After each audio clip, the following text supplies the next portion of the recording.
Good morning, everyone. We're going to make a start. If you don't mind, we're just going to try and keep as much as possible to schedule, so we're just going to make a start here. Welcome, everyone. So great to see people here. My name is Doyle. I'm Research Officer in the Health Research Board. And just a couple of housekeeping rules before we start. The fire exits, which I didn't even note myself, but could everyone note where your nearest fire exit is? We're going to take a break after the first session, and we'll have lunch then after the second session. We are going to I ask you to put your phones on silent. The toilets, we're just back out through the foyer.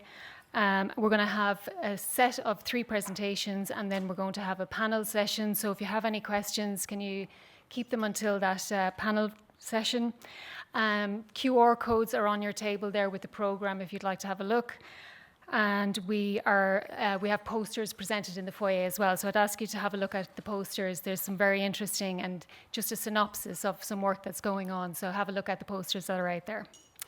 So look, thanks so much for coming along. It is very daunting to hold a conference and not know who's going to come at all. So I'm really, really heartened to see so many people here. There's a number of reasons why we decided to hold this conference. And one of those came about as a result of a concern, which I think actually probably more than a few of you will have in this room, is that the key public health actors who were instrumental in getting the legislation across the lines of the Public Health Alcohol Act back in 2018, a lot of those key actors have moved on for whatever reason. They've retired, they've changed careers, changed roles. And the fear is that the momentum may be lost in this transition period, and that there might be a sense that with the Act now in place, or most of the Act now in place, that alcohol is an issue that's solved, or we've done as much as we can. Alcohol then runs the risk of falling down the government's agenda as other public health issues take precedence, such as other drugs. Alcohol sometimes feels like the poor relation of illegal drugs. Obesity, mental health, and deprivation and inequalities. And all of those public health issues, they're so huge and so valid, but alcohol is interrelated in all of them, and yet they tend to be treated in silos. So the government have also conflicting priorities, and there's pressure on the government because of the concerns about the economic and cultural consequences of the legislation. In terms of the nighttime economy and the closure of Irish pubs, this makes it a lot harder for us trying to advocate for public health and to attract government attention. And it means that those with a vested interest in alcohol profits they're shouting loudly about how the legislation is potentially harming our culture and harming the government's profits. So we need to really shout as loud as we can, and that's why we have everyone in this room. We want to showcase the work that's ongoing at the moment, show how there's so many of us who are involved in this place and we're passionate about what we do. We want to continue the groundbreaking work of our predecessors. We want to make sure that we don't drop the baton. We want to encourage, obviously is the name of the game here, more alcohol-related research. So anyone who works in academia, to encourage your students to look at alcohol as a theme. I can personally vouch it is very rewarding, it's very worthwhile. Anyone who works in the community, your voice is probably most important of all, because we want to hear about, you're facing the cold reality of alcohol-related harm in Ireland, and we want to hear about your experiences and how that can feed into research. So look, we sort of feel like the eyes of the world are on us internationally because of our legislation, so we want to make sure to showcase the work that's ongoing. And without further ado, I'm going to ask our CEO of the HRB, Dr. Mairead O'Driscoll, to formally open our event this morning. So thank you so much for coming, and welcome.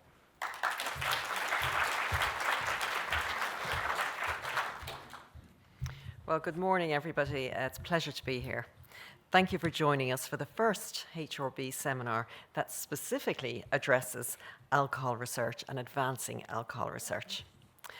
As we all know, alcohol is involved in many aspects of Irish life, but we are acutely aware of the impact that the use of alcohol can have on individuals, on families, carers, the health system, and society itself. So a little bit about the HRB. We have a variety of key roles which underpin the provision of reliable, trusted evidence that can help to inform public policy and public health and policy responses to alcohol misuse. Today, we'll hear more about our role in this area from staff in our drugs library, our evidence centre, and from our funding team. But we also want to hear from the leading experts in the field and from you, our partners, across the research and health and social care system who have joined us for this event. Through our strategy, the HRB is committed to a series of actions that relate directly to creating and sustaining an understanding of alcohol use in Ireland, as well as the impact that it has on people's health, society, and our health services. This includes expanding our national information systems to provide quality, timely, and relevant data to policymakers, service providers, and researchers. By continuing to monitor trends over time, the HRB can help to inform policy and treatment paths to provide the right support to those who need it. We collect, validate, and report essential data for policy and service planning purposes in the areas of disability, drugs and alcohol, and mental health, which helps policymakers and practitioners to review the impact of alcohol use in Ireland and introduce measures to address these impacts. The HRB also supports the secondary use of data. In partnership with the Department of Health, we promote the use of commissioned primary research and secondary data analysis to support drug and alcohol strategies at a national and a European level. And in providing independent and trusted evidence, our Evidence Centre and Drugs and Alcohol Policy team are instrumental in influencing policy. So a very good example of how our work has an impact is the collation of evidence of alcohol-related harm, which was directly influential in the eventual passing of the Public Health Alcohol Act. Partnership and collaboration are key when you want to make progress in any area, and we want to welcome the support of the Department of Health for this conference. We also welcome their commitment to progressing alcohol-related research and their recognition of its importance in driving change. Of course, we also work in partnership with the wider network, which is represented by everybody in this room, to assist the Department of Health in monitoring the Public Health Alcohol Act through data collection, validation, analysis, and dissemination. And we want to especially acknowledge the contribution that you all make in doing this. We all recognise, I think, that alcohol remains a really important public health issue. Throughout the course of today, you'll hear about the impact of alcohol, the effects on individuals, families, and the wider community. But you'll also hear about the importance of independent, trusted data sources and evidence and the value of legislation. What's clear is that robust data and good research on alcohol are absolutely key to understanding its impact. Anne Doyle here, who's just spoken, or who's our alcohol research officer in the HRB, is going to present a snapshot of the various sources of data to encourage further alcohol-related research. And our colleague, Dr. Catherine Gill, who's from our funding team, is going to explain the potential sources of funding that are available. We'll discuss the importance of impartial, trusted data sources. But of course, the reality, as we all know, is that the alcohol industry has practices to promote the sale of alcohol, which in turn can have negative impacts. And naturally, as a private industry, they're driven by profit. So when the introduction of legislation impacts those profits, they often go to great lengths to prevent or dilute alcohol policies. Therefore, it's even more important that we expand the evidence base and we invest in high quality and good alcohol-related research. Ireland has led the world in the introduction of the Public Health Alcohol Act, which is a collection of measures which, if implemented together, will reduce alcohol harm and improve lives. Many countries worldwide are watching us with great interest to see how it progresses. We look forward to working in partnership with all of you to help to ensure its success and monitor the impact it has over time. So I want to wish you every success in your endeavours. I hope you have a very productive day, and I really look forward to hearing about the outcomes in due course. Thank you very much.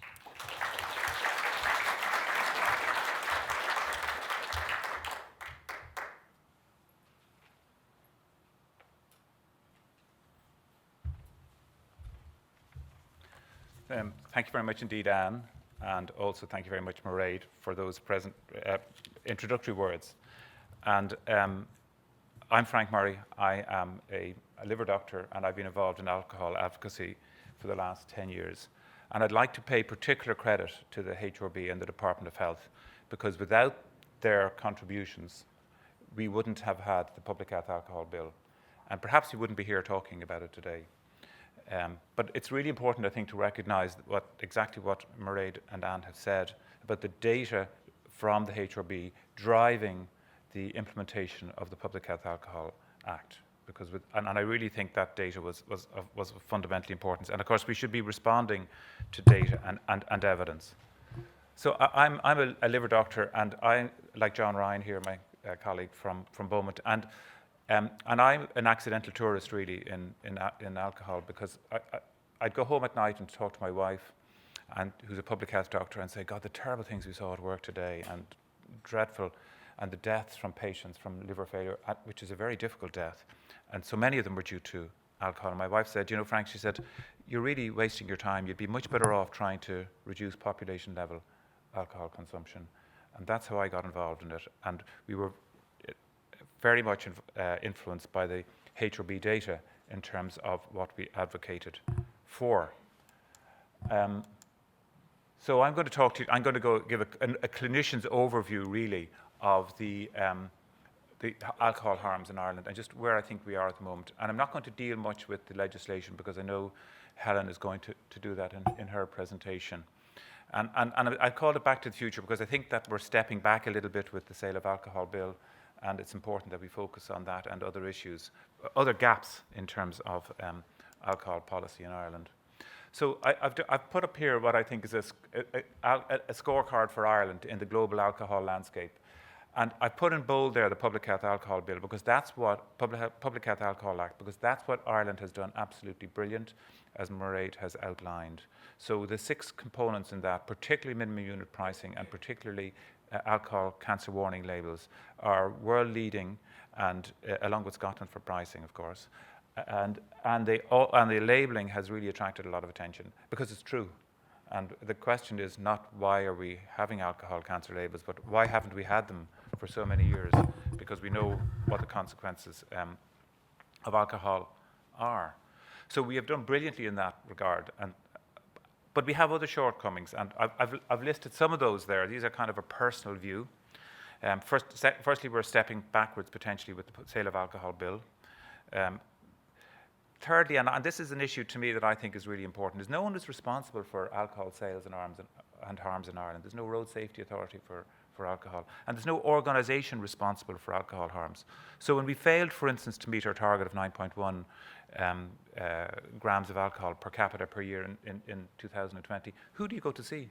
There's nobody responsible. There's nobody you knock on their door and say, we need to address that. Rather like, look at all the furore that's happening around increased road deaths, the failure to meet targets. Other issues that I think are important is that the voice of patients or those harmed from alcohol isn't heard. There's very little public alcohol or outcry regarding alcohol harms. We kind of just shrug our shoulders and say, sure, that's the way things are. And of course it's not. We shouldn't adopt that attitude at all. Alcohol treatment services in Ireland, as in other countries, are inadequate. And there's no alcohol clinical programme within the HSE. There are no alcohol teams in hospitals looking after the care of patients harmed by alcohol.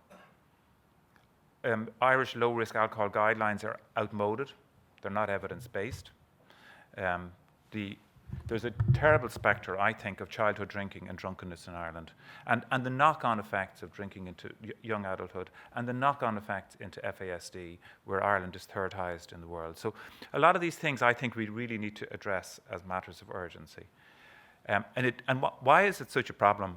As outlined earlier on by Mairead, the powerful lobbying of the alcohol industry, which is very strong. And the final thing I'm going to address briefly is I'm going to talk a little bit about the alcohol industry doesn't pay for the financial costs of the harms of alcohol. Who pays for it? Everybody in this room, every taxpayer in the country.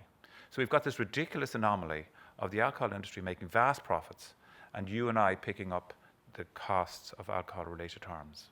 So that's a lot. I'm not going to address that all in detail, but I just thought I'd do a scorecard as a start-out point. And I'm going to... this is about research and data. I want to just bring it back to people. And these are two descriptions from the Irish Times, from the coroner's court. This was a boy 13 drowned while trying to save his friend. A few children had gone off. They'd gotten some alcohol. They drank for the day. One of them fell into a river, and when the boy drowned, his blood alcohol level was 235 milligrams per cent. And here's a second tragedy from the Irish Times, reporting again of coroner's court. A 15-year-old boy went out with one of his pals and was run down and passed away. And a woman ran over him on the way to work in the morning. He was lying unconscious in the centre of the road, and his blood alcohol level was 161. So there are 2 childhood deaths related to alcohol, and yet there was no outcry. In the US, when I lived there, if there was drunken driving, there was a huge outcry and outpouring of support for the family and a demand that something is done. And here we just seem to shrug our shoulders around those terrible tragedies. Now, in the hospitals all the time, every day, we see people dying from alcohol, which are equally tragic, but very little is done about it, and we don't hear an outcry about it. Now, on the good side, the Public Health Alcohol Act, which these 6 categories here that I've outlined, has been a huge step forward, and the Department of Health deserve enormous credit, and the government deserve enormous credit in relation to that, particularly around minimum unit pricing, because we know price is the most effective single measure, and also around the cancer warnings and the other health warnings. I think it's a real step forward. And here's some data from Scotland proving how effective minimum unit pricing is. Following the introduction of MUP in Scotland, it was associated with a 13% reduction in deaths wholly attributable to alcohol consumption. A huge fall. I mean, that's a tremendous step forward for a fairly simple measure, not very complex, very inexpensive to implement. There was also a drop in hospital admissions related to alcohol consumption. And most importantly, the deaths and hospitalizations attributable to alcohol consumption benefited most in the most impoverished deciles in Scotland, the 4 most impoverished deciles. So there's a huge and powerful social justice argument for MUP that I think should be front and centre of how we deal with the alcohol industry still complaining about it. Now, in contrast to that, the sale of alcohol bill is a real threat to progress, and I know Helen's going to speak about that, so I'm not going to address that really. Just to say that as a result of that bill, it's going to be easier to get a licence. There are going to be longer alcohol sales hours. Both of those, we know, are going to lead to an increase in alcohol harms. The data internationally is unequivocal about that. With online sales, there's going to be inadequate protection for underage individuals, and there are concerns about enforcement and monitoring. Now, why does all that count? It counts because population-level alcohol consumption is absolutely crucial, because it reflects alcohol consumption by individuals. And alcohol consumption increases mortality.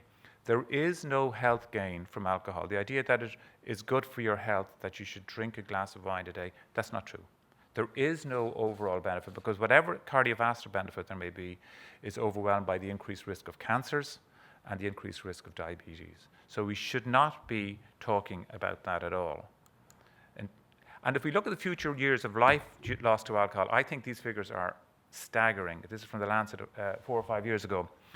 But you can see, compared to people who drink less than 10 drinks a week using our standard drinks, those who drink between 10 and 20 in the blue line there have about a year of life lost.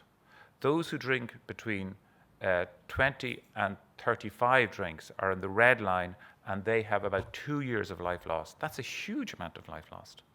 And those who drink over 35 units a week, that's about 5 bottles of wine or equivalent, have a 5-year loss of life on average. I mean, these are staggering figures. If we put this up about breast cancer or colon cancer, people say, God, we have to implement something that will reduce that risk. But yet we have lived with that cognitive dissonance around alcohol here in Ireland. Our low-risk alcohol consumption guidelines, I'm just going to say, I think they're out of date, they're not evidence-based, they need to be urgently changed. There may be a process around this, but we'll see. And if you look at those guidelines, the low-risk figure for men is 17 and women is 11. That's about 884 standard drinks for man or 572 for woman per year. And they're not no risk, they're low risk, of course, compared to the UK. And since 2016, they have a figure of 11 for both men and women. So you can see we're completely out of sync with the UK. And we copy their old, out-of-date limits. Now, what does an actual drinker in Ireland actually drink? They drink 1,075 standard drinks a week. So they're drinking roughly almost twice the low-risk limit in the UK. So that's the level of problem that we have here in Ireland. We're drinking in a way that is catastrophically harmful to many individuals. So who drinks what? This is some UK data, English data actually. But who drinks what? A quarter of the population consumes 3/4 of the alcohol in Ireland, in the UK. And I'm sure the figure is quite similar here. Because if you look at, and I'm sure, sorry that slide doesn't project that well, but the quarter of the population, and I suspect you are in that quarter. Everybody here early this morning focused on alcohol. I suspect most of you don't drink in a harmful way. But that the people like you drink a quarter of the alcohol consumed. 2/3 of people, those people who drink heavily, consume the vast majority of the alcohol consumed in Ireland. And as a consequence of that, 2/3 of the revenue in England comes from those who are drinking above guideline levels. So the alcohol industry is absolutely committed to maintaining that level of alcohol consumption, in my view. What are the consequences of alcohol use in Ireland? It's outlined there. 15% of the population have an alcohol use disorder. 4 deaths per day from alcohol. We're going to hear from our colleague from Cork Race later on about this. 11% of the health budget. In fact, I suspect it's more of that, and a huge amount from the social care budget. And more than 3.7 billion per year cost to society from alcohol. And that's a huge understatement and needs to be updated. If we look at alcohol consumption in Ireland per capita in the last 60 years, you could see, and I think this is important. In 1960, we drank as a nation under 5 litres per capita. It peaked at 15, and now it's about 10. But the people say, well, it's in our culture to drink at this level. No, it's not. 50 years ago, we drank much less. So it's not a cultural issue. It's a marketing issue. I mean, it's because it's cheap and it's marketed very heavily. And just to say that other countries in Europe, such as Italy and France, have hugely reduced their alcohol consumption. So it's not cultural. It's to do with social habits and marketing and price and availability. Now I'm going to talk about a couple of issues that I think are important, subgroups. First of all, children drinking alcohol and getting drunk. I think it's a child protection issue. Levels are very high in Ireland, and there's widespread acceptance of this, despite harms. This is some SPAD data which shows children who ever consumed alcohol, so that at 15 years the average child has drunk alcohol, and almost all have drunk alcohol by the time they're 17. But that's not great. But what's much worse, in my view, is that by the age of 16 or 17, the majority of children have been drunk. So our children are learning to be drunk at a very young age, and we know that that is harmful from the point of view of frontal lobe development. If you've listened to Bobby Smith, or Cam's colleague, he will tell you that. So this is really harmful. And of course, it leads on to all kinds of things like university age drinking and FASD. So it's very important, I think, that we address children drinking. Now that brings us on to pregnancy. In terms of alcohol consumption in pregnancy, there's no known safe limit. And FASD incidence is unknown in Ireland, but it's estimated to be the 3rd highest globally in the world by the WHO, at a figure of about 5%. So it's really a shocking figure. Now, Zuber's going to talk, from UCC, is going to talk later on about this, but we now recognise that there are almost 1,600 deaths in Ireland attributable to alcohol, and that 5%, 1 in 20 deaths in Ireland in 2019 were attributable to alcohol. So it's breathtaking, isn't it? That we're now thinking of introducing an act that may facilitate greater alcohol-related harms. Now, thinking again about that per capita consumption, in parallel with that increase of alcohol consumption, we have seen a dramatic increase in the rate of liver failure deaths in Ireland, which are largely due to alcohol. And that's exactly what we'd expect, that curve would go up about 15 or 20 years after that peak has occurred. And that's exactly what happened here in Ireland. We've seen a huge increase in liver failure deaths. Now, this contrasts with road deaths. I know there's a lot of talk about road deaths now, but look at how effective the Road Safety Authority has been. Look, the number of deaths has fallen from about 500 to less than 200, even though there's a bit of a peak now. They've been very effective. And why is that? Because they're responsible. Who do you go to about problems with road deaths?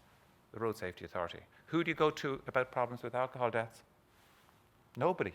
Nobody is responsible for alcohol consumption rates and alcohol harms. And there's no one to alert and get involved across government, because it needs to be, I think, across government. I'm going to switch tack now. The alcohol industry needs to pay for alcohol harms, not the taxpayer. I've already mentioned that. This is some data. Now, I don't think this is data that's published. It comes from official sources in France and Germany. But in France, the income in tax from the alcohol industry, direct alcohol manufacturers, is 4 billion. The cost of alcohol is 102 billion estimated. In Germany, 3 billion and 60 billion. So you can see that countries are not paying for, the alcohol industry is not paying for the costs of alcohol harms. The taxpayer is. They're paying for the financial costs. And I think that's something we need to look at here in Ireland. I think that would be a great opportunity for the HRB to look at that.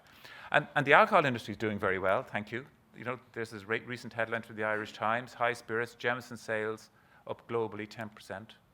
So, you know, I think we really do need to get involved in a hand-to-hand struggle with the alcohol industry.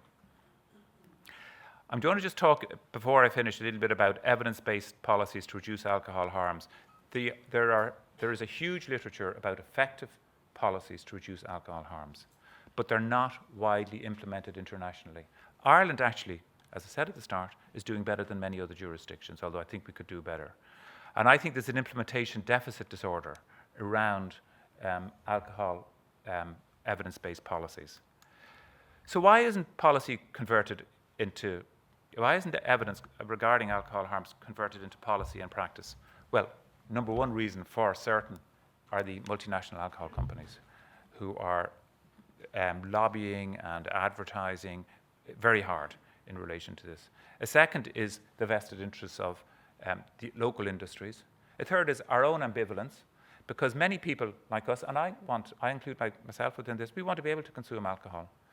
And much activity in Ireland too is around the pub and around alcohol. In fact, I think we shouldn't get rid of pubs, but I think we do need to think about repurposing them so that they're not just about, or primarily about, drinking alcohol. The European Association for the Study of the Liver recently produced a statement on reducing alcohol harms, and it's got a couple of interesting points. It talks about reducing population alcohol consumption, and that's the key thing to do. Reduce population alcohol consumption, reduce harms. And it talks about all the usual things which have a huge evidence base: affordability, marketing, sponsorship, licensing, enforcement, and indeed labels, and where Ireland is ahead. It also talks about, they also recommend, EASL, recouping the cost of alcohol harm from the alcohol industry, and there should be a level on the alcohol industry akin to a polluter pays approach recommended.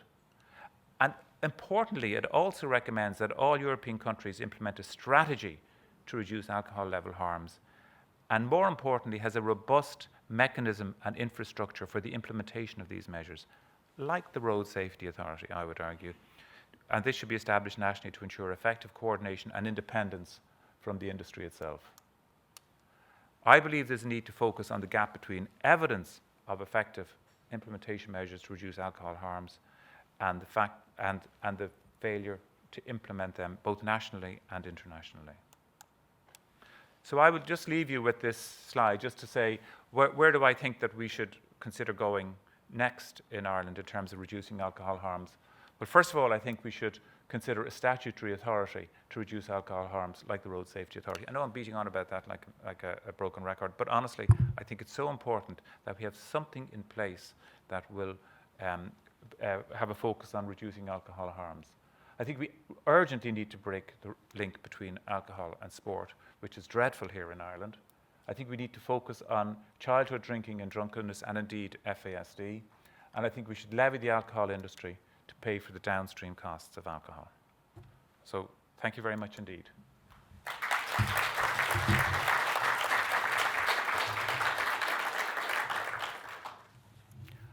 I think we're having questions later on, isn't that correct? So I'll next introduce the next speaker if I can. So Frank Houghton is, I beg your pardon, Helen McEvoy is next. Helen's going to talk next. Helen, I know very well from the Institute of Public Health.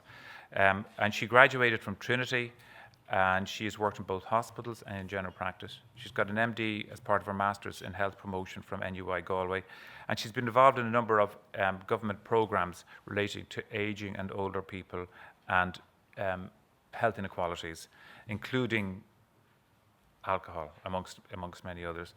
Many of you will be very familiar with Helen from her work previously, and I look forward to hearing her address us now. Thank you about legislation. Thank you, Helen.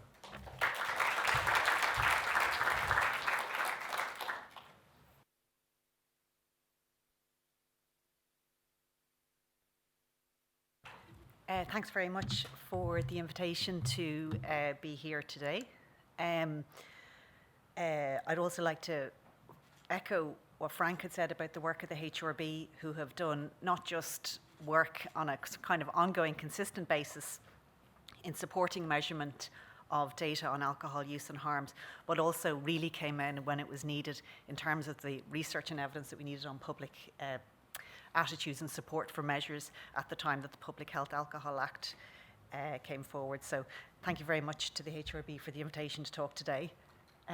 So the Institute of Public Health was set up in 1998, which is the year of the Good Friday Agreement. We're a North-South organisation funded by the departments, and we support the government departments in the development of policy through developing evidence, bringing evidence to decision-making places like Oireachtas committees, with myself and Frank and others, and working in partnership across government departments and across government to bring that evidence to where it's needed. So Frank has already talked quite a bit about alcohol consumption, and I'm not going to revisit all the figures there, but there are sort of, I suppose, two pieces that I might talk about. First of all, I think that 26% of the Irish population are non-drinkers. And in that population, we have people who are never drinkers, and we also have people who are ex-drinkers, including the recovery community. So when we think about policy, who's policy for? Policy is something for the population, the citizens. 26% of those people don't drink. And when we think about policy, we have to measure their needs. They'll experience alcohol-related harm in their lives, even though they're not drinking. So when we think about policy, we need to think about that 26%. We also need to think about those people who do drink. And among people who drink, the average consumption is roughly equivalent to 1 bottle of vodka a week. That's where we're at in sort of layman's term. So that is heavy drinking as a norm among people that drink. And when I go over to Europe, I'm always sitting there listening to them and talking about their alcohol consumption figures, particularly Norway and stuff. And it's like, yeah, we really are still out of whack with a lot of what Europe is doing. They get into a lot of arguments about whether we have accurate figures in France and Italy and Spain, where there's domestic wine, local wine consumed. But that's, I think, something for another day. So I guess, where we are now is we have some good news. We are seeing declines in alcohol use in young people. We are seeing increases in the age that of first alcohol use. But the not so good news is that we're losing those gains fairly quickly when the children get to their later teens. And we're also seeing quite a lot of alcohol harms now in child protection, and that has come out through some of the data in TUSLA. So in terms of policy, the government developed a new drug and alcohol policy in 2017 with a number of strategic goals, which I've listed here, and then it did a midterm review of that in 2021. The midterm review identified a number of strategic priorities, one of which was to strengthen the prevention of drug and alcohol use and associated harms and enhance access to alcohol services in the community and drug services. There was definitely, I think, a reorientation within that review to try and get better at looking at inequalities, both at policy level and within the delivery of programme and services. So there is a strategic action plan for the delivery of this policy until 2024. I think it's now 2023. It's a really important time to think, where do we want to go? 2025 will be upon us quite quickly. What are the really priority policy asks that we want to see in the next drug and alcohol policy on alcohol? I agree. I think we really do need to review those low-risk alcohol guidelines. I think that's really important. Although information and guidelines isn't everything that's needed to change people's behaviour, we have a slightly perverse situation where the group that's experiencing the greatest harm, which is men, including young men, but also middle-aged men and older men, also have the highest, we're giving them the highest threshold for drinking, based on some kind of little bit unclear, okay, you know, men have bigger bodies, they have bigger livers, there's a difference in the way in which men and women's livers process alcohol. But the degree to which that's translated into that size of a difference in the drinking guidelines, I'm not so sure. I think we need to relook at the evidence. I think I agree in terms of the UK guidance as well, and the way that the Canadians are thinking about alcohol risk. There's a whole is definitely something that we need to revisit. So I think thinking about advocacy, evidence, and support. What research do we need to bring forward for the next drug and alcohol strategy? Let's get alcohol featuring at a level commensurate with the amount of harm that it causes. So, despite lots of known associations between alcohol and health outcomes, it's still the case that it's very difficult to see alcohol featured in a meaningful way within other health policies, mental health strategy, you've got suicide prevention, cancer strategy, the men's health strategy. They recognise it, but I don't think there's been a clear roadmap about how to bring all of these policies together to be working in a coherent way around reducing alcohol harm. We definitely need men's health strategy working on this, because we know that's where a lot of the harms are. We know that alcohol use and masculinity and sport, we need to really understand that better, not just through medical research, the social science, understanding the way culture is built, understanding the way marketing works. So I think there's room for lots of different types of research to come to the issue and to enrich the ability of not just having a drug and alcohol strategy, but having a suite of strategies that are working together in a concerted way. Frank mentioned something about child deaths, which was very interesting, because I recently read a UK child death review paper, and even from working in public health for a long time, and I'm not an expert in child mortality, I had an idea of the causes of child deaths. And when I read it, you know, very sad and difficult reading, but the impact of child poverty was laid out very bare in that. But also alcohol poisoning was featuring far above things like deaths from blind cords and all these things that we maybe already know about. So it's there, but we don't produce data on child death reviews, and I think that's something that we would need to look at, the role of alcohol within child death reviews. I think that would be an important way of communicating to politicians about the impact of that. Okay, so here are some other sort of non-health policies. Around a third of drivers killed in 2013 to 2017 had a positive toxicology for alcohol. So it was predicted in the pandemic we would see this big decline in alcohol-related road traffic accidents. That didn't happen. There are a number of actions within the new road safety strategy, but they're primarily focused on things like alcohol interlock programs for drink driving offenders or legislation for sanctions. And I think we need some more upstream things around alcohol within road traffic accidents. And I think also this is just another general point around the elephant in the room not being there in terms of crime prevention and reduction strategy, in terms of education, our culture strategy, our justice. So I think we need to start having some conversations about what alcohol looks like within those other sort of policy areas. And there's lots of ways, and the way in which politicians think about alcohol is framed by the language we use. So we would talk about alcohol risk, the industry would talk about responsible drinking. Guess who's responsible? Not them. So I think with, you know, the framing piece and the language is just so important, and we've got to get that right, and we've all got to be singing off the same hymn sheet, and we've all got to be challenging that framing that's making this about individuals making bad choices or poor addicted people who can't, find a way out of the situation they're in. I think we've got to constantly reframe. It's not going away. It's worked so well for them up to date, but I think it just has to be challenged in every opportunity that we can. So our wonderful Public Health Alcohol Act has the objectives of reducing alcohol consumption. Initially, that was set at 9.1 litres of alcohol per annum. It's becoming increasingly apparent that even at that level, there's a substantial amount of harm. Delaying initiation of alcohol by children and young people, reducing harms, and regulating the sale of supply of alcohol to minimise harms. So it's a big piece of legislation with many sort of different components to it, but I'll give you a kind of a quick highlights.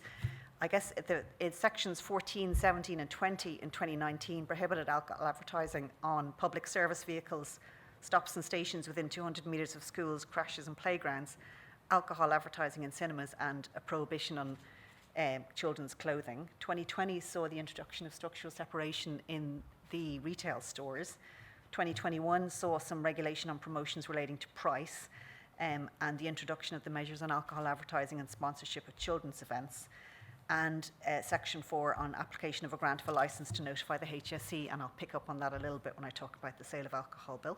2022 saw the introduction of MUP, and 2023, after a very prolonged battle, saw the introduction of the labelling regulations to come into effect in 2026.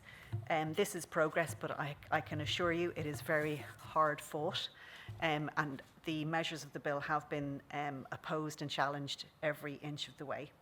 So the provisions still to be commenced relate to the content of advertisement, which is sections 13 and 18, the broadcast watershed, which I'm hoping will have some good news on as the next potential measure, and section 21, which is again a review of the other operations. So that's a sort of a pit stop tour of what's in the Public Health Alcohol Act. The beauty of this act is that it's not a single measure act. So other jurisdictions brought in a single measure on advertising or a single measure piece of legislation on minimum unit pricing. This recognises that complex problems need a suite of complementary measures in place to move them forward. I think it's probably, we're sort of looking across the water to see what's going to happen to Scotland in terms of the final review and decision on the continuation of minimum unit pricing in Scotland and what price that's going to be set at. We don't have a sunset clause in the Public Health Alcohol Act, so we're not subject to those provisions, but I think what happens in Scotland will be influential, and we need to have a little think about that. So the introduction of MUP was driven by this model-based, the evidence was critical, and this is going back to the importance of research, where we had the model-based appraisal of minimum unit pricing, the same model that was used in former modelling in Northern Ireland. It's just been updated, and in the rest of the UK. So this sort of work is really, really, really critical when it comes to crunch time in terms of getting a decision made on the impacts of the measure. So the estimates have been put in place in terms of the reduction on alcohol. I have to lift up my glasses to read this. Alcohol attributable deaths estimated to reduce by approximately 46 per year. 1,338 fewer hospital admissions per year. That's a lot of hospital admissions. And then the pieces in terms of crime. I think the review from the MUP in Scotland has shown that we are seeing the reductions in health. We may not have achieved those reductions in crime, but I think with the pandemic, it's been very difficult to say whether that's a real effect. So I think that one's a little bit, the jury's still a little bit out on that one. So when MUP was introduced in Northern Ireland, or in Ireland, the Department of Health did a lot of work in terms of providing guidance for industry, corresponding to retailers and representatives, guidance for the Environmental Health Service. And the compliance is overall very good, as far as we can tell, not perfect. And I think the work of implementation and looking at breaches and compliance is ongoing. I've mentioned a study here from two authors who are in the audience, which is a study looking at minimum unit pricing and alcohol strain hospital done by Tobias and John Ryan. And that measure looked at the alcohol-related healthcare burden at Beaumont Hospital. because we didn't have a national level framework in terms of the evaluation of MUP, and we had a pandemic, it was very useful to have a bespoke study in a clinical setting on this. And the findings from that have been very positive, apart from getting your mind around the scale of alcohol-related admissions to a hospital, and just the footprint of alcohol-related presentations to a hospital to begin with is really something that we came out strongly from this. So almost 1 in 5 patients identified as having an alcohol-related admission. That's really something. And there was a reduction in the number of patients presenting to the emergency department following MUP. And I think your study has subsequently been published. Am I right? Submitted. So more broadly, at sort of government level, a group was established to provide recommendations on the monitoring and evaluation of the Public Health Alcohol Act. This was a bit of a challenging piece of work because it happened just as the pandemic hit in, and a lot of the people who were in leadership positions had to then be engaged in pandemic response, and it also creates all sorts of disruption with surveys and data and so on. But the broad aim of this was to establish a framework for monitoring of the Act, bring forward recommendations on implementation of MUP, which happened during the time period, and some recommendations on data collection to support evaluation activity. So I understand this report will be published in the coming months, or perhaps longer. But I think when it is published, it would be very important for the research community to look at those recommendations and think about how we can contribute as a broader research community to the monitoring and evaluation of the Act. So the Sale of Alcohol Bill, which Frank has already referred to, has been brought forward by a different government department. It's put out as a single piece of modern legislation to regulate the sale of alcohol, and represents an effort to strike a balance between maintaining the current approach to licensing while simultaneously supporting the nighttime culture and the wider economy among hospitality. And the driver in this was really around the closure of the licence sector during the pandemic, trying to support those operators to come back into the economy. But I think in many ways it was about lots of things. I think the upshot is that we're looking at an increase in the allowable trading hours, including late bar to 2 a.m. and a nightclub which can open till 5 a.m. And we're looking at additional trading hours, not just in pubs and nightclubs. This is the important piece for me, but in other venues. So your train stations, your holiday camps, your airport, cinemas, all of these places. So that's a direct challenge to a strategy approach that wants denormalization of alcohol. So, and that includes sports clubs. So this is about facilitating the sale of alcohol in pubs and nightclubs, largely attended by adults. I am a parent of teenagers, so I live in the real world. But also those other venues. And I think we need to think about those two strands, because they're actually, one's a short-term issue. Well, they're both long-term issues, but one will probably lead to acute harms. The other will be a lot harder to unravel over time. And then the introduction of a cultural amenity license. And I think the concern that we had around that was, again, weaving alcohol licensing and cultural expression, music, sport, arts, dance, outdoor activities together is something that we've been trying to pull apart in a way. So again, this is a renormalization and a sort of tryst between culture and alcohol use. The other pieces of legislation which I think are important are the Regulation of Lobbying Act, which allowed us for the first time to look at the way in which various actors sought to influence the policy development process. I think there's a lot of work we still need to do on the lobbying register. Who was lobbying? Why? What were they saying? How did they do it? My colleague Ciara is funded by ourselves and the Irish Research Council and is doing a piece of work particularly looking at the discourses around how influence is made. I think we need to certainly look at that type of work.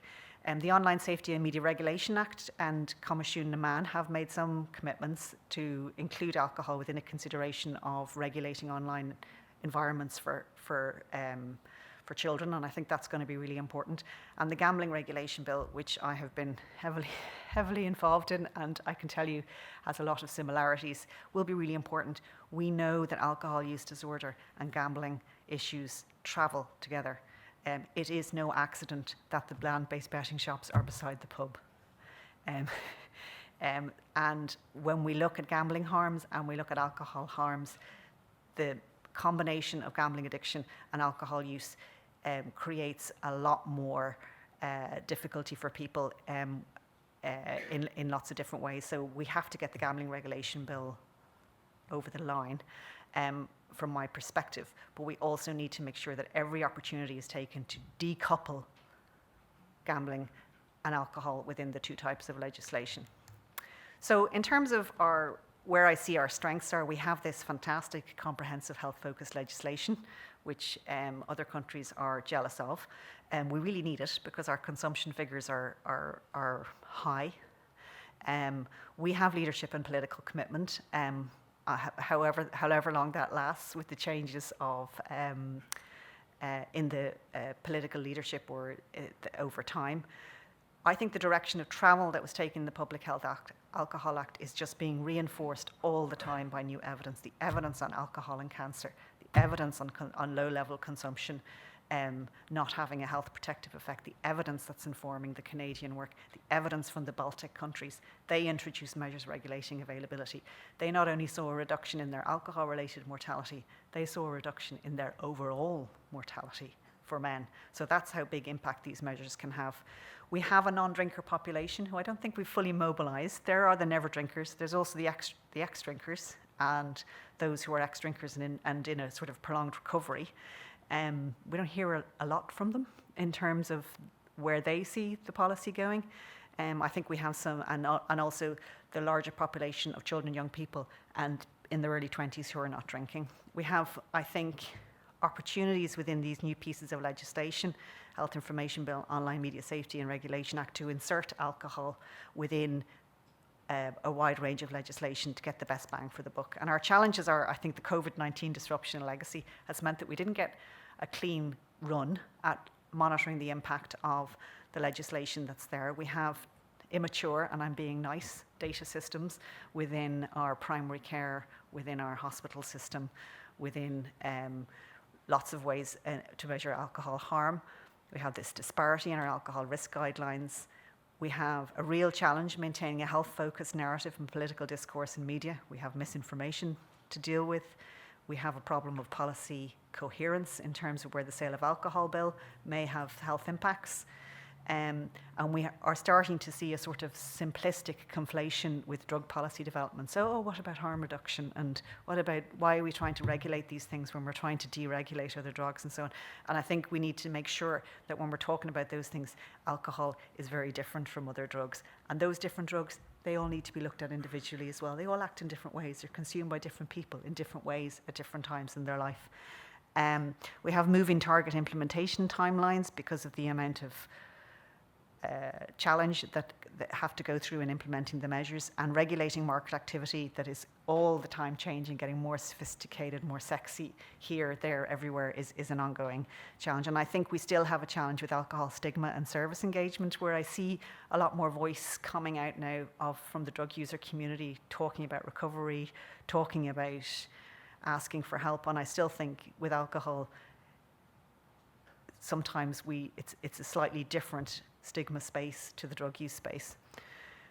So I think from my perspective, priority actions are around developing an integrated data system to help us evaluate how we're getting on, commission priority studies on defined aspects of the Act, better capture the perspectives of people living with alcohol-related harms, and look at the sort of governance that's needed to do that. So that's everything from me. I ran over for 3 minutes, I'm sorry.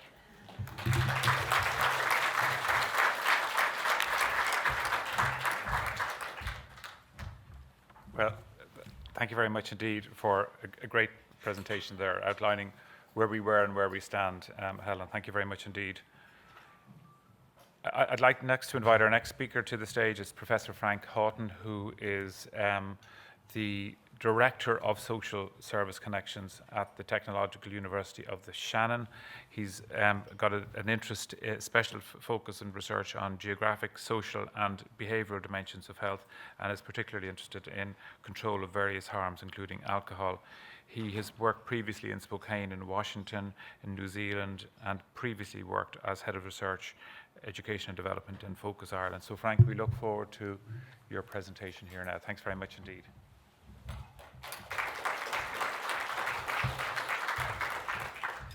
Thank you very much for the invitation and for promoting me to Professor. It's much appreciated.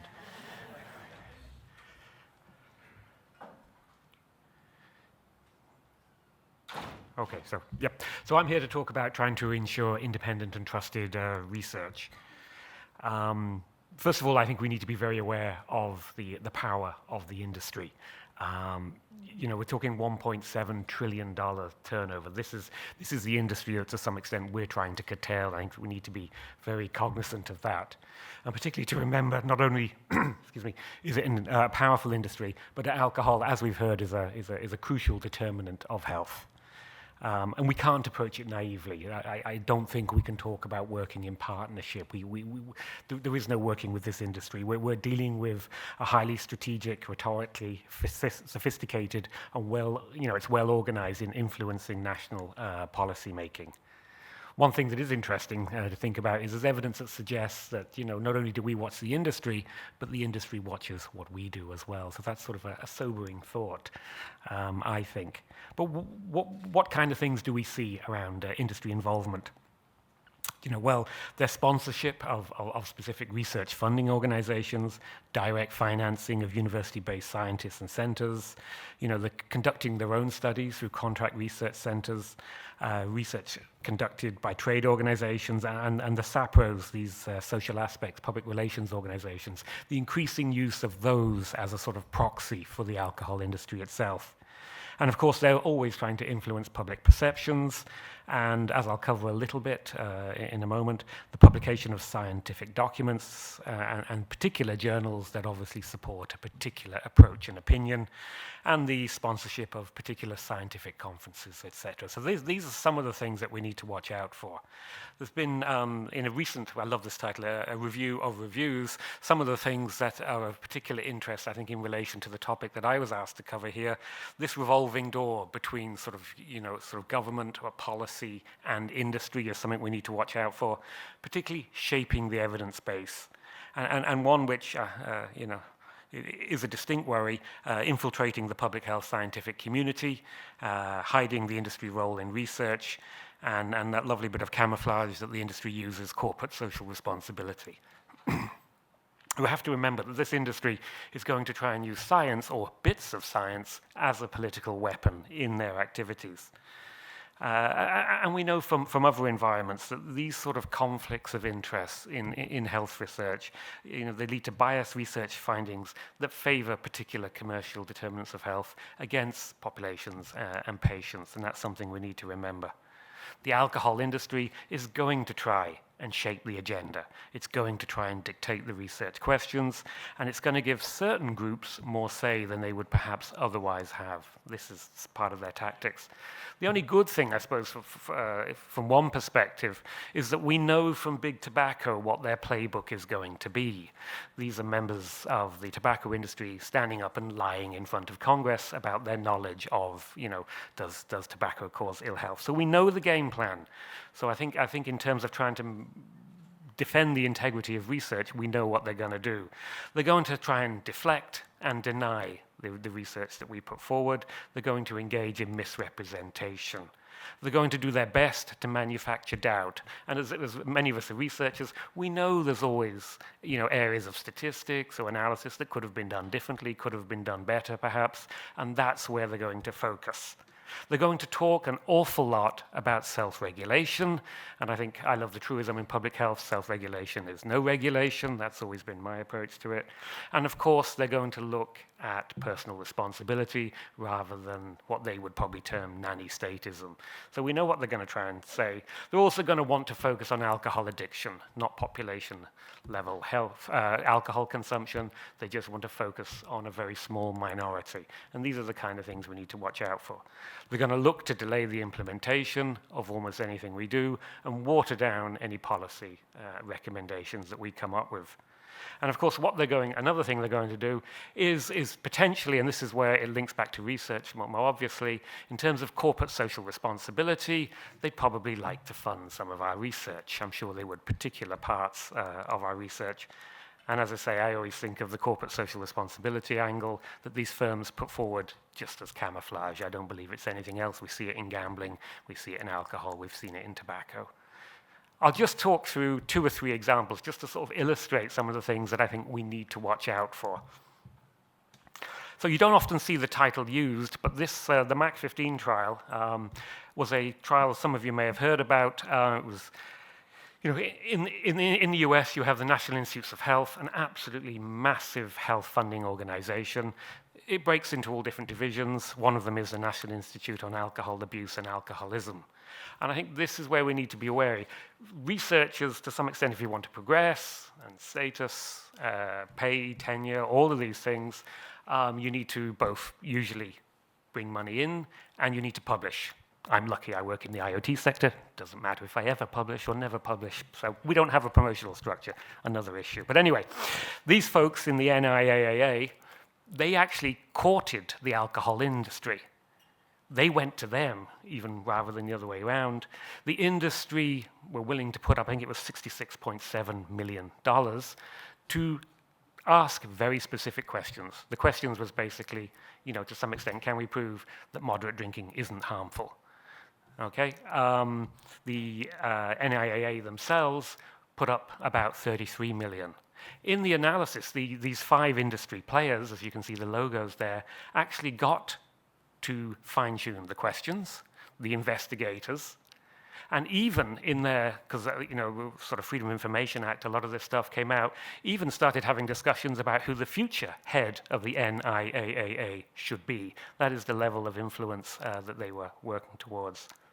Some of you have probably come across ICAP, the International Center for Alcohol Policies, Washington-based sort of research tank. I remember the first time I came across a collected edition, and I read about 8 or 9 articles, and they were all alcohol control, alcohol control, alcohol control. And then I came across this one that was just, no, don't rush to regulate, balance, and I'm like, wow, this is so out of sync, until I went looking up about the ICAP, and now it's one of the things that I use in my classes with students. So I just go back there. If you notice their keywords, balance, partnership, wholly funded by the alcohol industry. And here are some sample texts that they've produced: alcohol and pleasure, corporate social responsibility and alcohol, reasonable risk. So, okay, these are texts that are out there. When I first looked at it, Washington-based think tank, surely it's legitimate. No. Just to point out, if any of you had read the work, there was someone with my same last surname as me. I am no relation whatsoever to this person, I promise. But again, looking at other fields, when it comes to publishing, we need to be very, very careful. Some of you have probably seen this list before. Elsevier, Australia, got caught, taking money off Merck, the pharmaceutical company, and they fabricated an entire series of journals. So there's a lot of concern about research in terms of predatory publishing. It also affects the more mainstream elements as well. I love this because when I went to conferences for years afterwards, you'd always have this Elsevier stand at the conference talking about research ethics. There you go. But thinking about Ireland, is this an issue in Ireland? This sort of industry, getting involved in alcohol funding. Well, what I find interesting with this is I did not go looking for any examples of this. But while I was just doing the research for this general conversation, at no point did I go searching. I came across this, funding from Diageo Ireland to UCD. Do we have anyone from UCD here? But that was just sort of one example that I came across purely by chance. And again, I know I shouldn't bite the hand that feeds me, but the precursor of the Health Research Board is, some of you may remember, the Medico Research Health Board and the Medical Research Council.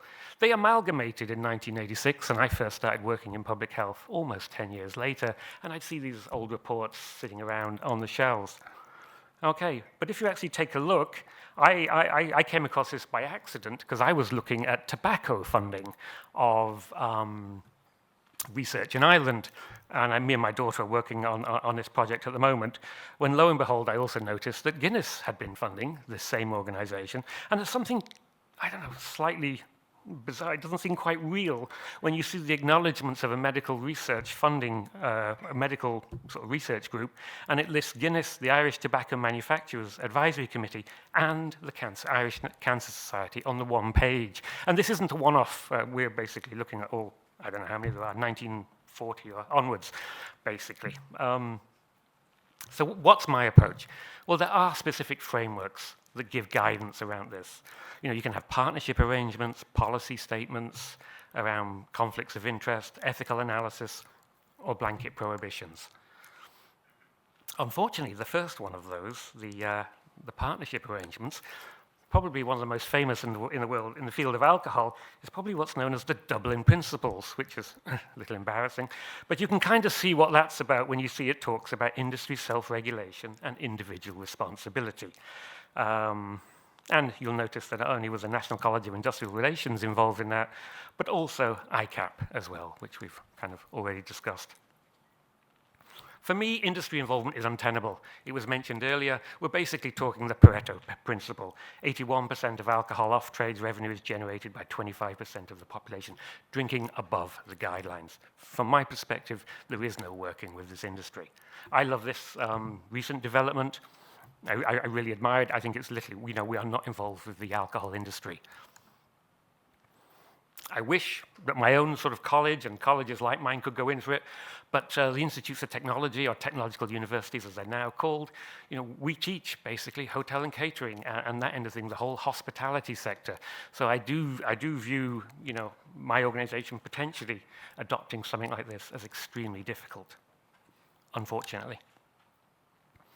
But what can we do? Okay. So the World Health Organization has mentioned a few things in a recent report. They talk about, you know, the current research practices to disclose conflicts of interest are insufficient to ensure transparency and unbiased science. Adopting procedures to identify and limit interactions with the alcohol industry prevents interferences and ensure transparency during the development of public health policies. And civil society can improve the recognition of and anticipate industry practices. Well, that's useful, but you know, how do we sort of progress that?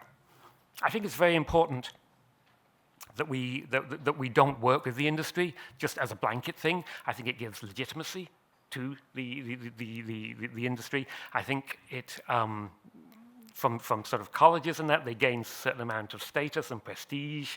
It normalizes, you know, their product, which is something I think we need to combat.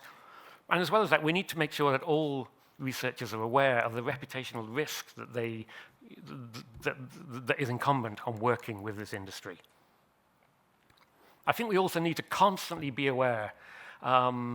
I think is it the journal Tobacco Control that has a sort of tobacco industry tactics section. We need to be constantly aware of what the industry is trying to do. We know their game plan from Big Tobacco, so it's a matter, I think, of staying very, very alert.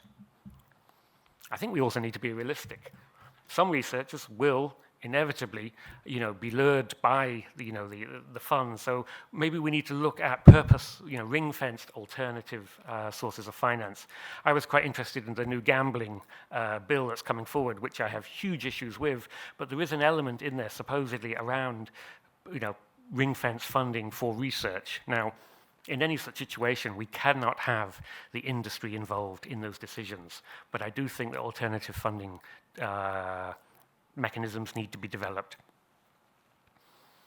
And I think this should maybe specifically look at some of the industry tactics, not just the wider alcohol control, which is vital, but specifically around how the industry tries to influence policy and some of their camouflaging activities, such as corporate social responsibility, greenwashing, gender washing, how they try and paint a picture of themselves which is, you know, more palatable.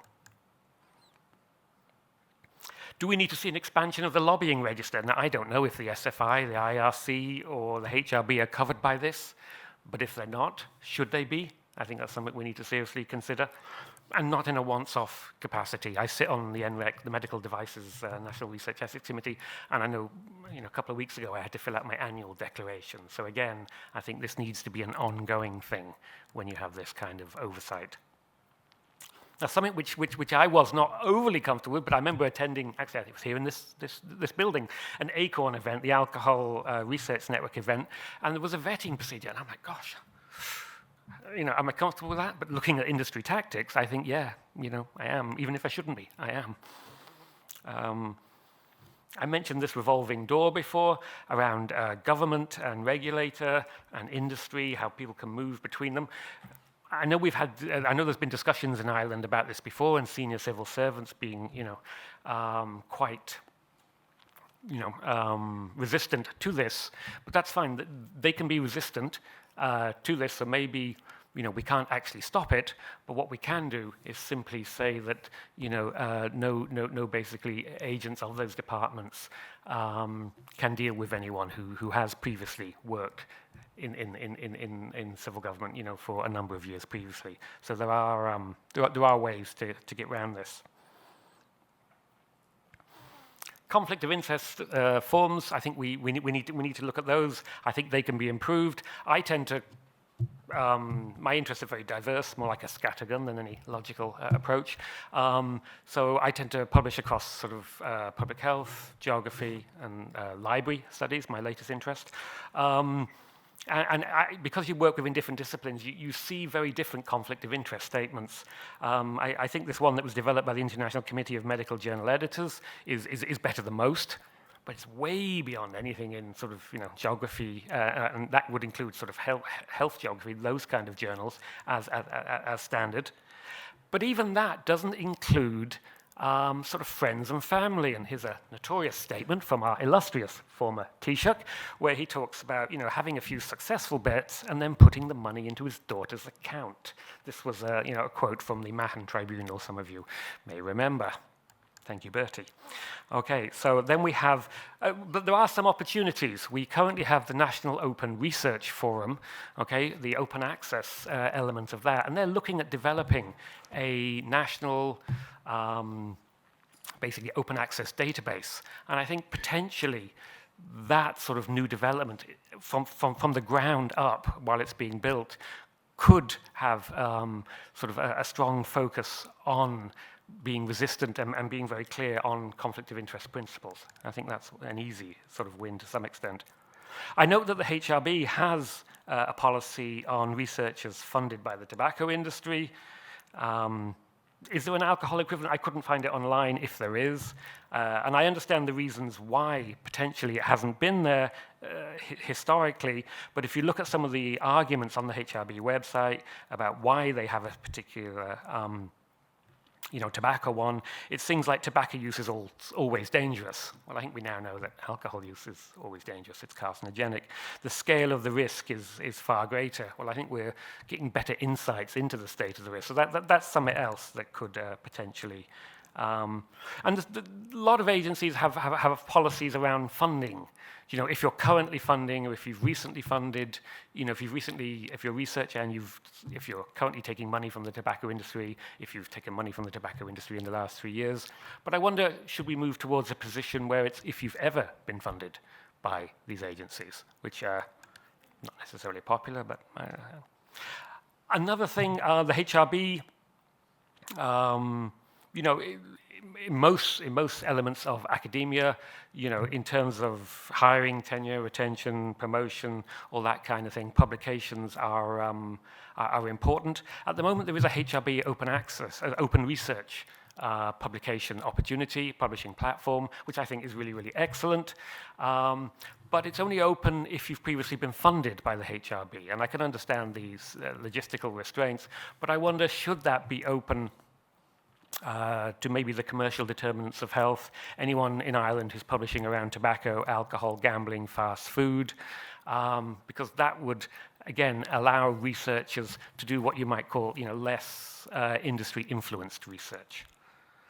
I just sound like I'm knocking the HLB. I do apologize. Anyway, ethics training, I think, is important, but it's by no means the be-all and end-all. I don't think it should just be at PhD level for in-depth stuff or structured PhDs. I don't even think it should just be at postgrad or undergrad level. I think we need to be moving back to transition year, not telling people don't drink, don't smoke, that's not going to work, but telling them, hey lads, look at how the industry is trying to manipulate you. I think that's what we need to be doing. Obviously, we need robust peer review processes. And I'm sure anyone who works, in a college gets asked constantly for, will you conduct this review? Will you conduct this review? And it's a constant barrage. And there are mechanisms now where this is rewarded. But I think if we want to maintain robust research, then it's absolutely vital that promotion and just general annual reviews start to take this kind of thing into account. Otherwise, everyone is so focused on their own publishing career, they're kind of ignoring the due diligence that we should all be doing elsewhere. So I'm 30 seconds over, so apologies and thank you very much.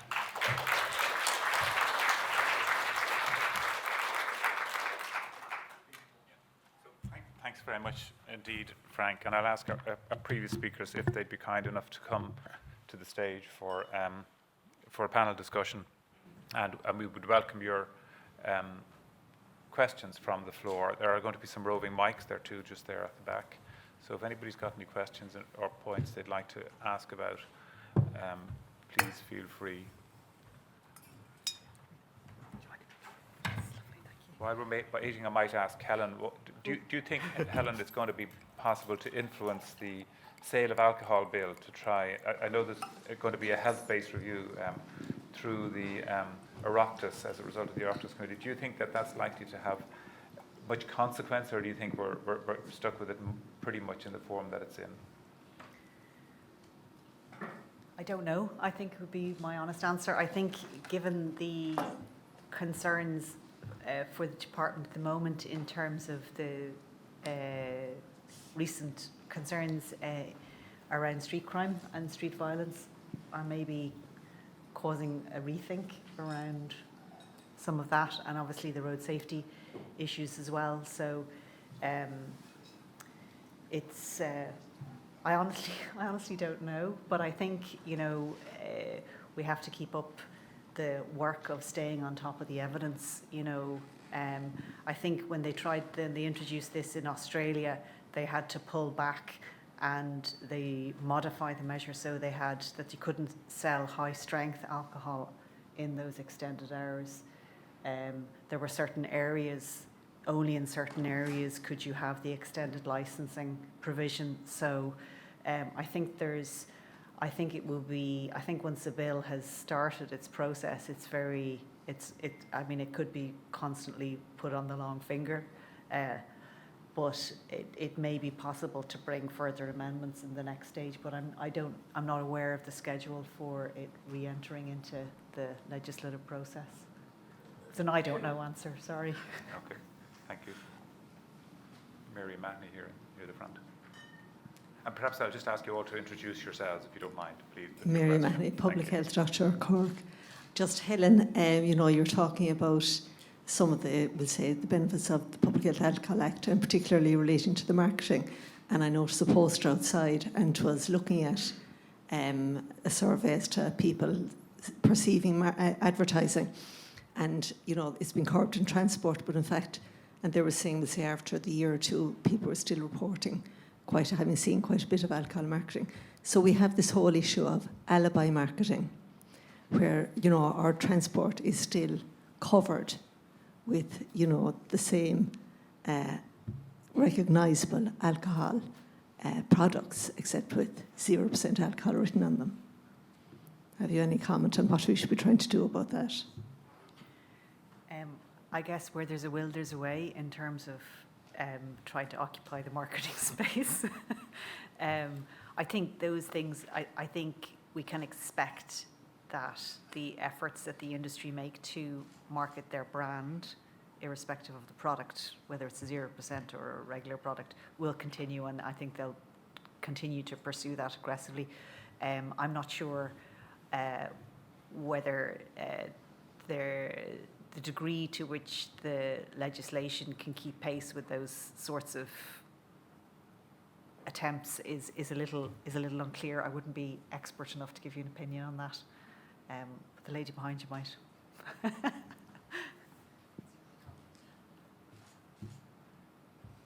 Do you want to make a comment on that, Sheila? I might just give that microphone to Sheila and then over on the right as well, please. Hi, I'm Sheila Gilheeney, Alcohol Action Ireland. So just in relation to that comment about the zero alcohol product marketing and the kind of getting around, various ways, the more I look at this, the more I just see that the only possible solution to alcohol marketing is to have a complete ban on it, because any country that has introduced partial bans, and France was often lauded as being a case, that they had fairly good legislation, but the industry just chip away at it. The shining example of where the thing really works is Norway, which has a complete ban, and it has and which includes in that the zero alcohol product. So they look at the problem and they make it very clear what is that we're trying to achieve. And one of the dangers of a partial ban on alcohol advertising is you don't then get the evidence that it works, because you know what? It actually doesn't really work terribly well, and that is actually then used as a stick to beat against public health measures, because it seemed to be not terribly good, not the fact that it was watered down in the first place to get it there. So I suppose what I'm saying is I'd love people to unite behind this and kind of go, let's not be content with what we have in the Public Health Alcohol Act. Let's actually keep going and keep actually, really working for the measures that will absolutely work. Thank you, Sheila. And I just say that echoes what EASL, the European Association for the Study of the Liver, in their guidelines, they call for a complete ban on advertising and promotion, and a complete ban on that link to sport that you're just describing. Question over there. Yeah, comment. Yeah, please. Thank you.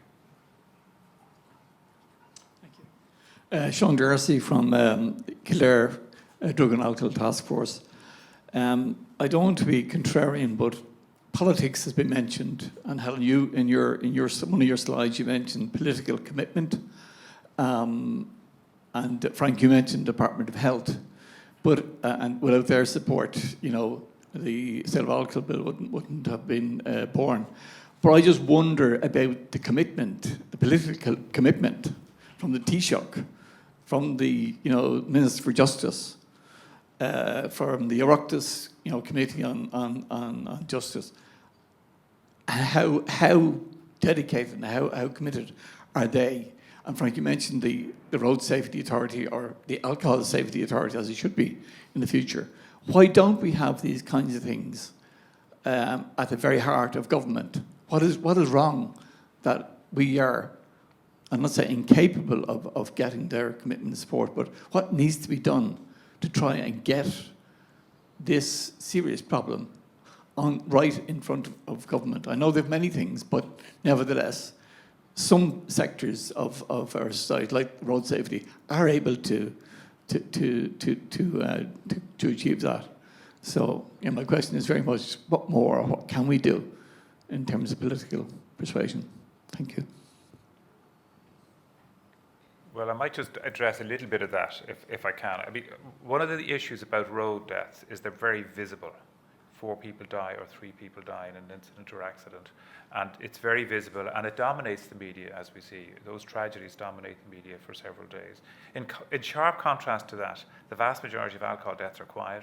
They're people dying gently in hospital, in the intensive care unit or on the wards, or dying as a result of cancers that they don't recognise actually are due. Like, people don't recognise that the 7 cancers that are due to alcohol are due to alcohol. Many of those patients who have it, they don't link the alcohol or smoking often as well, and the cancer.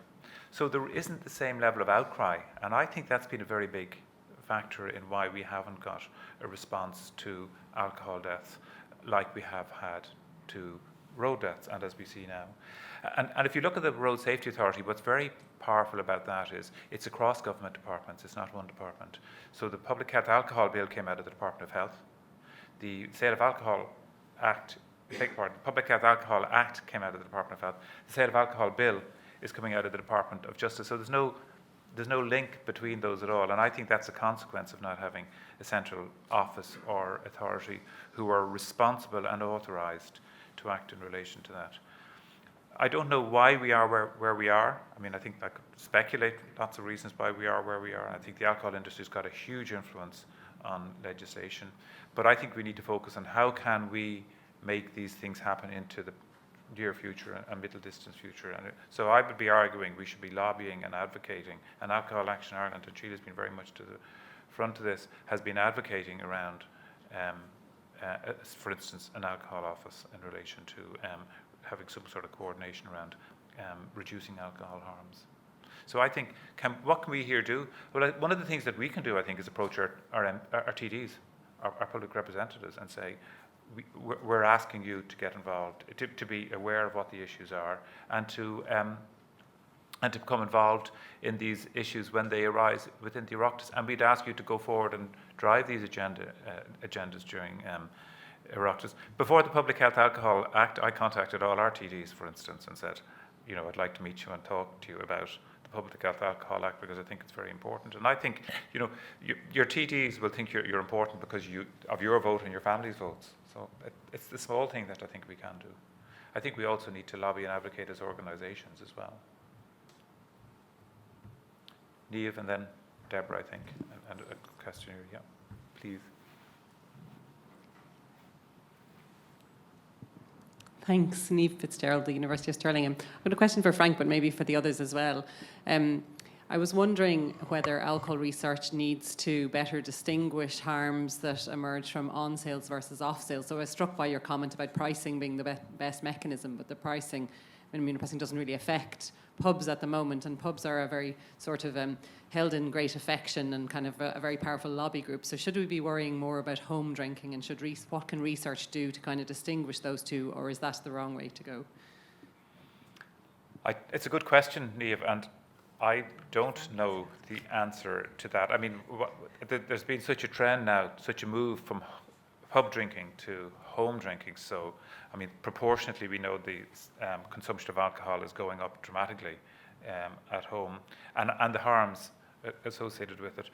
The thing about home drinking as well, that there are no controls over it. At least in a pub, the publican may say that's enough.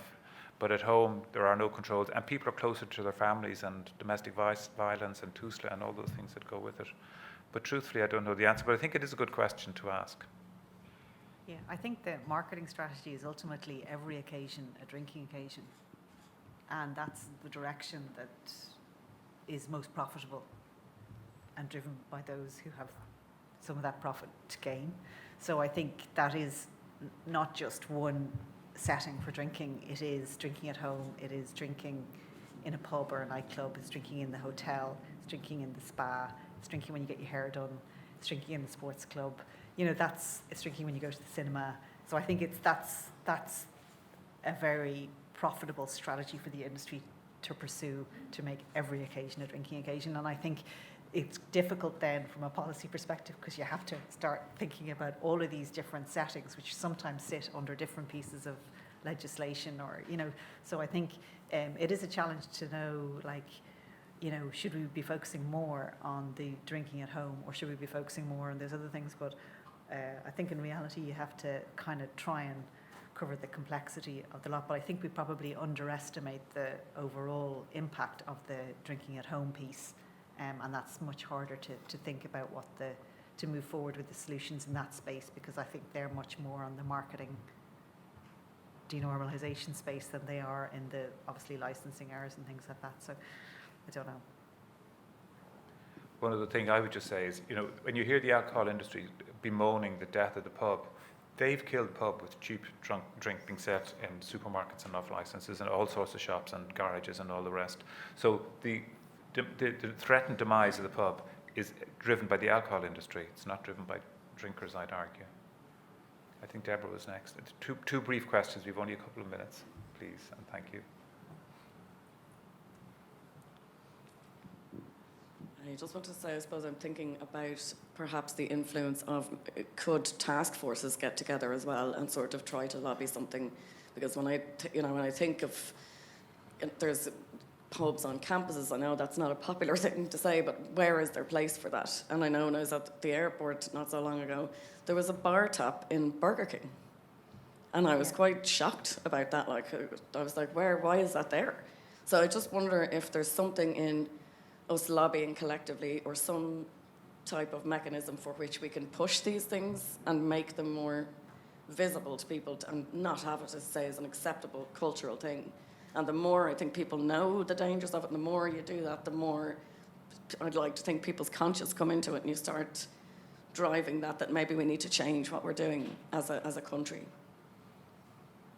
I think the answer is yes. Yeah. You know, I think it is a good idea for the task forces to lobby together. I think it's a great idea, and identifying issues like that, like, you know, selling beer in Burger King, which I think I'm surprised to hear about. Yeah. I'm disappointed.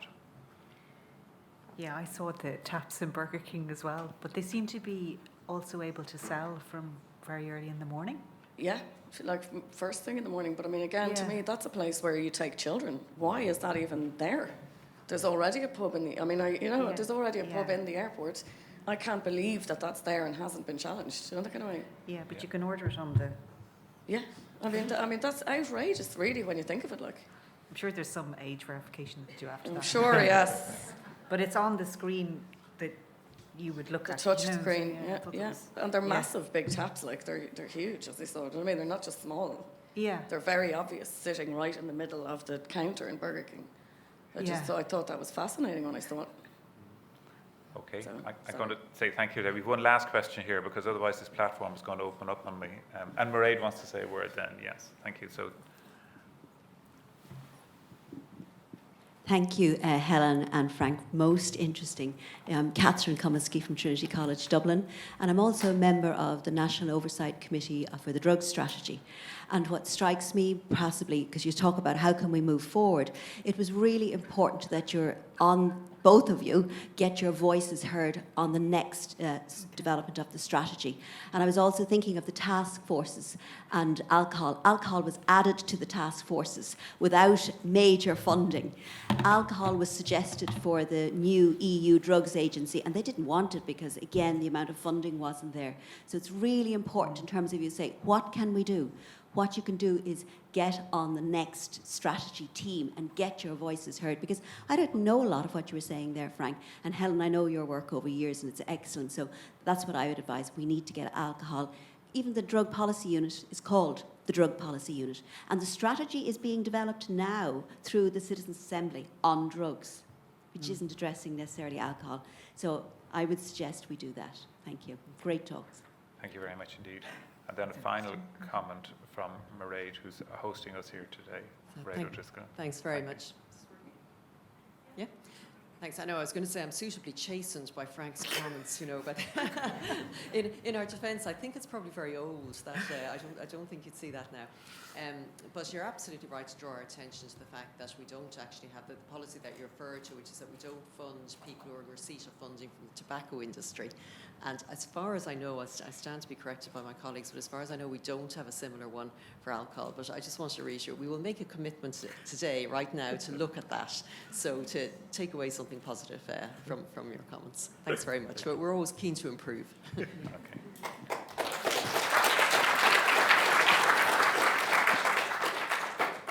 Well, on your behalf, I'd like to thank the speakers here this morning, thank the HRB and the Department of Health for inviting us here. And I'd also like to let you know there's coffee outside. We're going to reconvene here at 12. But before you come back, I would encourage you to visit the posters. There's some very good posters outside. They're lined up just opposite the coffee, and I think you'll enjoy looking at them. Thank you very much indeed.